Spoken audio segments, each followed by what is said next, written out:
ሰላም ጤና ይስጥልኝ እንኳን ወደ ቻናላችን በሰላም መጣችሁ። በኢትዮጵያ ማክሮ ኢኮኖሚ ማሻሻያ ከተደረገ በኋላ የምንዛሬ ተመኑ በየቀኑ መዋዠቅ እያሳየ ይገኛል። ዛሬ በባንክ እና በውጭ ገበያ ፓራሌል ማርኬት መካከል ያለው ልዩነት ምን ያህል ነው? የትኛውስ ገንዘብ ጨመረ? የትኛውስ ቀነሰ? ዝርዝሩን አብረን እናያለን። አብራችሁን ቆዩ። በአሁኑ ሰዓት በገበያው ላይ ከፍተኛው የምንዛሬ ተመን በማቅረብ ግንባር ቀደሙን ስፍራ እየመሩ ያሉ እንደ አዋሽ ባንክ፣ አቢሲኒያ ባንክ፣ ዳሽን ባንክ፣ ወጋገን ባንክ እና ዘመን ባንክ ያሉ ታዋቂ የግል ባንኮች ናቸው። እነዚህ ባንኮች እርስ በእርስ እየተፎካከሩ በቅርብ ሳምንት ልዩነት ከፍተኛ ዋጋ እያቀረቡ ይገኛሉ። የኢትዮጵያ ንግድ ባንክ ኮመርሻል ባንክ ኦፍ ኢትዮጵያ በበኩሉ የምንዛሬ ዋጋው በከፍተኛ ደረጃ በማስተካከል ወደ እነዚህ ባንኮች ተጠግተዋል። አሁን ደግሞ ወደ ዋናው ጭማቂ መረጃ እንለፍ። 7 የውጭ ሀገራት ገንዘቦች በባንክ እና በጥቁር ገበያ ምን ያህል እየተመነዘሩ እንደሆነ አንድ በአንድ እናያቸዋለን። አብራችን ቆዩ። በአንደኛ ደረጃ የአሜሪካ ዶላር ስንመለከት በባንክ መደበኛ የመግዣ ዋጋ ከ154 እስከ 157 ብር የደረሰ ሲሆን በብሔራዊ ባንክ ጨረታ ምክንያት የሽያጭ ዋጋውን ከ160 ብር አልፈዋል። በጥቁር ገበያ የባንኮች ዋጋ መጨመር ተከትሎ በጥቁር ገበያ ላይ ያለው የዶላር ዋጋ ከ180 እስከ 186 ብር ክልል ውስጥ በመሆን ከፍተኛነቱን አስጠብቀዋል።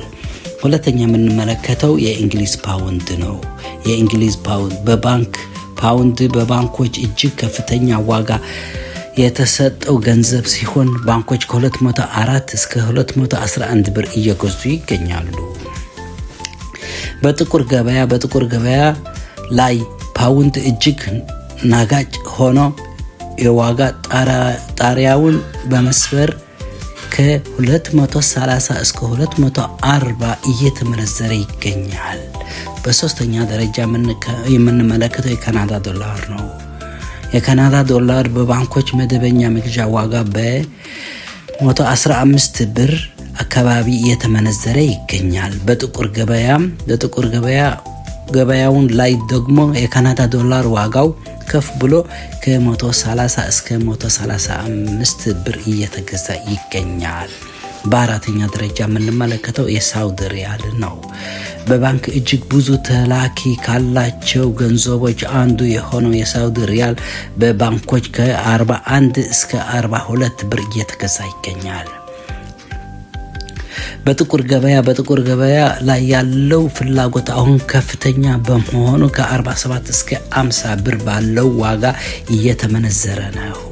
በአምስተኛ ደረጃ የምንመለከተው የኢማራት ድርሃም ነው። ለዱባይ ንግድ በከፍተኛ ሁኔታ የሚፈለገው ድርሃም በባንኮች 42.50 እስከ 43 ብር እየተመነዘረ ይገኛል። በጥቁር ገበያውን ላይ ካለው ከፍተኛ ነጋዴዎችን ፍላጎት የተነሳ ድርሃም ከ50 እስከ 53 ብር እየተገዛ ይገኛል። በስድስተኛ ደረጃ የምንመለከተው የኩዌት ዲናር ነው። በዓለም ላይ ውድ የሆነው የኩዌት ዲናር በኢትዮጵያ ባንኮችም እጅግ ከፍተኛ ዋጋ አለው። ባንኮች ከ510 እስከ 515 ብር እያስረከቡ ይገኛሉ። በጥቁር ገበያውን ላይ የኩዌት ዲናር እጅግ ብርቅ እና ውድ በመሆኑ ከ580 እስከ 600 ብር ድረስ እጅግ በከፍተኛ ዋጋ ይመነዘራል። በሰባተኛ ደረጃ የምንመለከተው የባህሬን ዲናር ነው። ሌላኛው የባህረ ሰላጤ ውድ ገንዘብ ባህሬን ዲናርን በባንኮች መደበኛ የመግዣ ዋጋ ከ405 እስከ 415 ብር ይደርሳል። በጥቁር ገበያው ላይ ይህ ገንዘብ ከ470 እስከ 490 ብር ባለው ከፍተኛ ተመን እየተመነዘረ ይገኛል። ብዙዎች በባንኮች ዋጋ ወደ 160 ብር መጠጋትን ጥቁር ገበያውን ያጠፋዋል ብለው ቢያስቡም የሆነ ግን ሌላ ነው። በባንኮች ውስጥ አሁንም የዶላር እጥረት በመኖሩ በጥቁር ገበያው ላይ ያለው ፍላጎት አልቀነሰም። ይሁን እንጂ በባንክ እና በጥቁር ገበያ መካከል ያለው የዋጋ ልዩነት ጋፕ ከመቼውም ጊዜ በላይ ጠቦ ወደ 10 ዝቅ ማለቱን አዲስ ክስተት ሆኗል። የዛሬው የምንዛሬ መረጃ ይህን ይመስል ነበር። እናንተስ ባንኮችን ዋጋቸውን ማሳደጋቸው በጥቁር ገበያው ላይ ምን አይነት ተጽዕኖ ያመጣል ብላችሁ ታስባላችሁ? የትኛው ባንክ የተሻለ አገልግሎት እየሰጠ ነው? ያላችሁን አስተያየት ኮሜንት ላይ አስፍሩልኝ። ቪዲዮውን ላይክ፣ ቻናላችን ሳብስክራይብ ማድረጋችሁን አትርሱ። ስላዳመጣችሁኝ አመሰግናለሁ። ሰላም።